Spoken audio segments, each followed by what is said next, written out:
NDAA to the NSA. And I see in all of this a merging with the Special Forces operations. What concerns me really is this mastering the human domain is really merging the analytics from the NSA with the military, with the police state, with Homeland Security. Very concerning to look at that in the context of the NDAA. There's so many elements here. The courts in America just ruled that the mega data collection was illegal. Yes. And they're now about to vote on passing the law that's going to allow this to continue.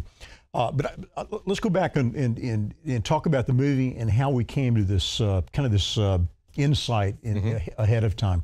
I retired from business and was looking for something to do.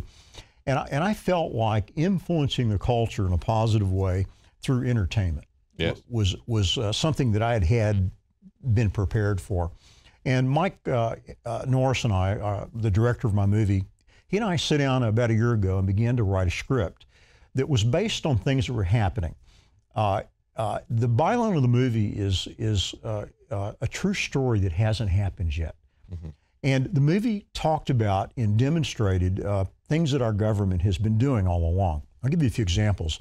The National Defense Authorization Act, which has been passed each year for the last several years. Most people don't know this, but the government has the power to declare an emergency for any reason, and I'm talking about the president. Yes. And under that act, he suspends habeas corpus. We have no Fifth Amendment rights if the president declares that so. In fact, today, if you're suspected of being a terrorist, and I use the word suspected, you can be arrested.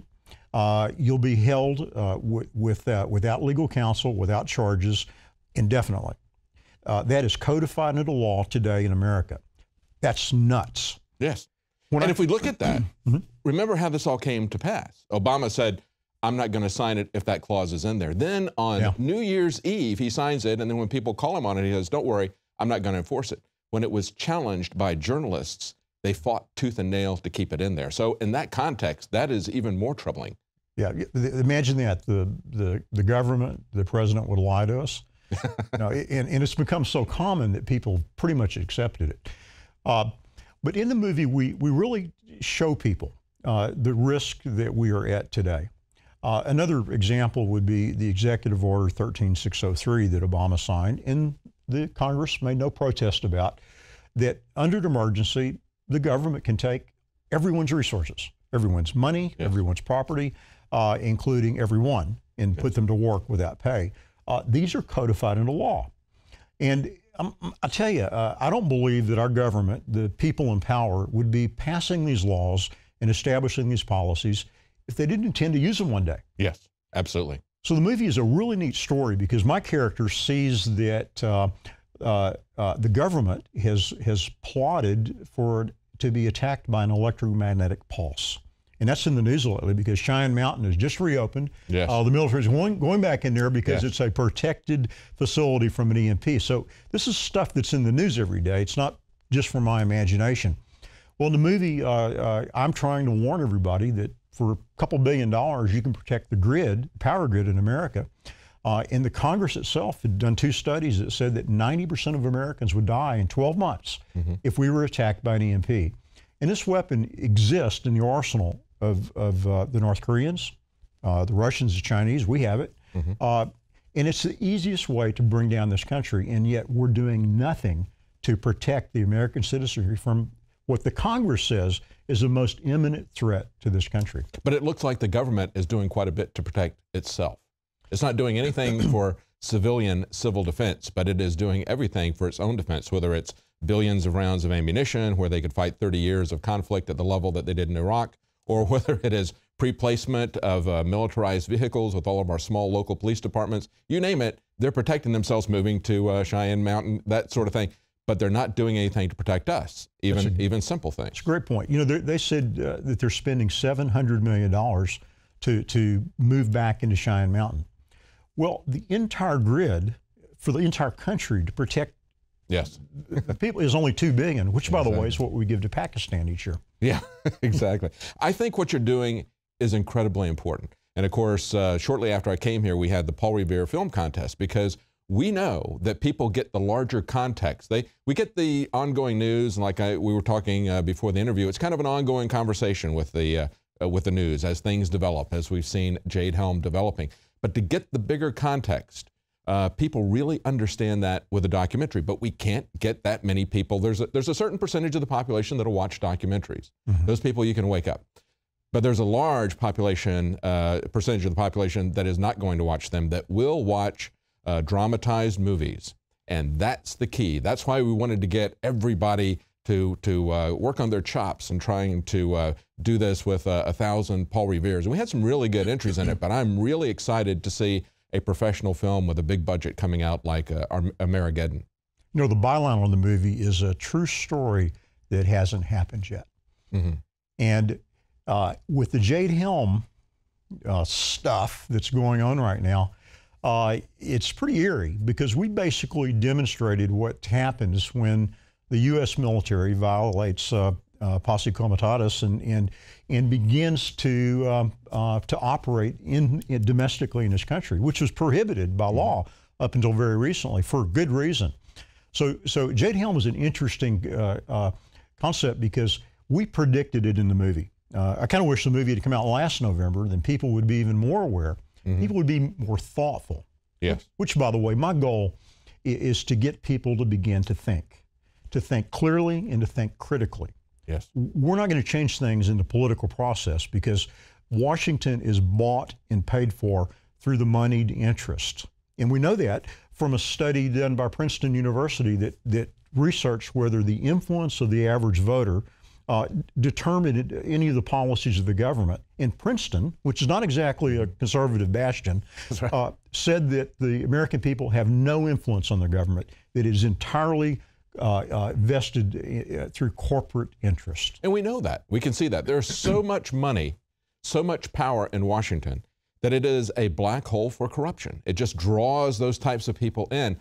I really don't think we're going to be able to fix it by sending the quote-unquote right people to Washington. I think it's going to have to be contained like a cancer from the outside. I think we're going to see things like state nullification, like jury nullification, like people getting active, getting involved at the local level, but they have to understand the context of it. And it's very important, like you're talking about with your movie here, Armageddon, it's important for the military to understand where their loyalties lie, to understand that they took an oath to the Constitution. We had Oath Keepers rise up as an organization because of the abuses that we saw in the aftermath of Katrina.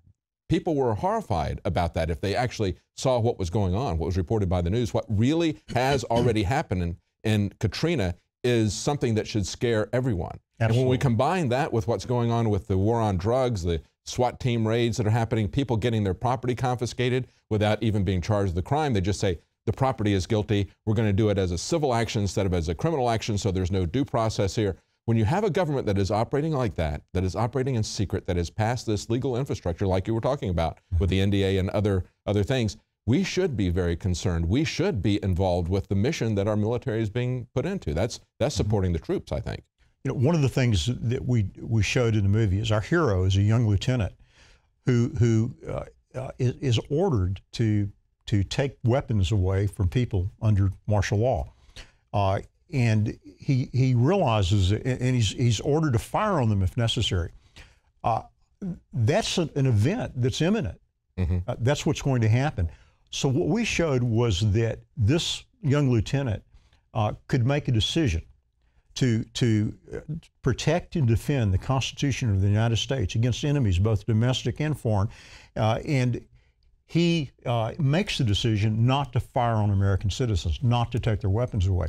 And the idea is that 1 million American soldiers will watch this movie and think about that.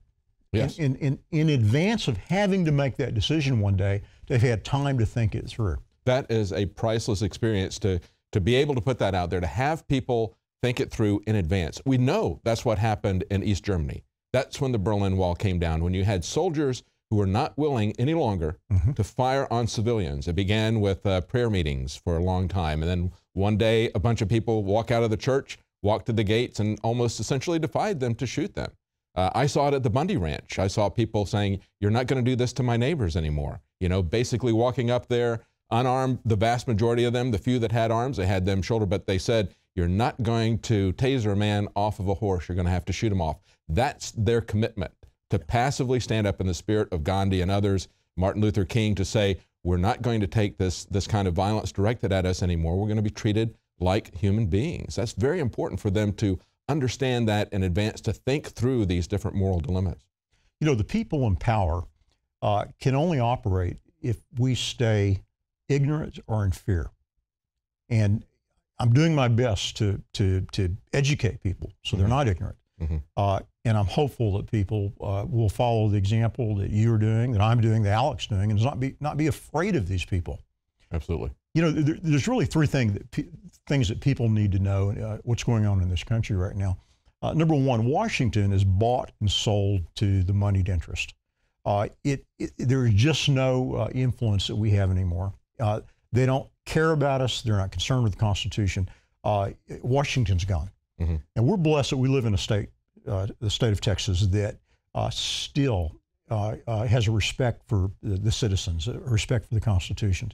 In fact, I believe Texas is going to be a sanctuary in the future. And I've had this discussion with the governor and the attorney general.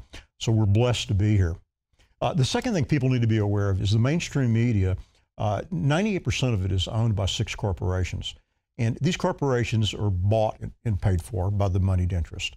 And they follow a script. And if you rely on the mainstream media for your news, you're fooled today. And there's so many examples, whether it's the war in Ukraine, where Putin's the demon and is going in and started this thing. Well, the American government funded the overthrow of the Ukrainian government. We started it. Yes. And imagine doing this on the border of a nuclear power. Yes. You know, how stupid are these people in power? And, you know, they like to portray themselves as being the elite and brilliant. They're the stupidest people, the most foolish people I could ever imagine. And they're the ones that are establishing the world that we live in. And it's nuts. I would say General Breedlove looks more like Dr. Strangelove. It's almost like they have a death wish. And of course, perhaps they do. That's what Paul Craig Roberts has pointed out. He thinks that they want this war. It's a way that they can remake society. There is something that's going to happen that could remake society, and we have many different pressure points where that could happen. I'm really anxious to see this movie, Amerigeddon. Again, it's going to be released sometime in November. It's in pre-production now. Yes. We look forward to be released then. November Right. 2015. We'll be back on the show to talk about it and let people know how to watch it at that time. That'll be great. Yeah, the clip that I've seen looks excellent. Thank you so much for doing this. It is a very important way to wake people up. Very important. Thank you so much. Well, that's it for tonight's news. If you're watching this on YouTube, please subscribe to our channel. And if you're not a subscriber to Prison Planet TV, please support us with your subscription. It's a way that you can watch the news every Monday through Friday as it's happening at 7 Central. It's also a way that you can share all of Alex's documentaries with your friends. Up to 20 people can watch this simultaneously. Join us again tomorrow night at 7 Central.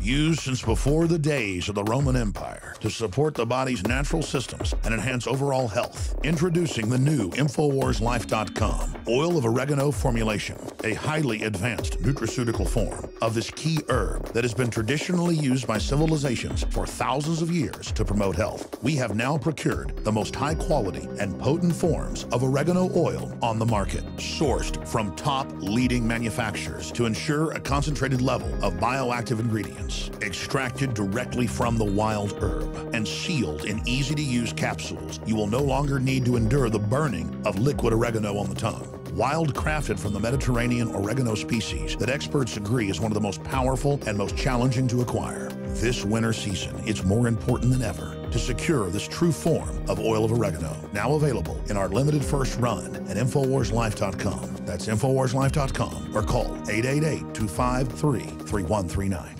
You are watching the InfoWars Nightly News, which airs 7 p.m. Central at InfoWarsNews.com. And your support is helping us defend liberty worldwide.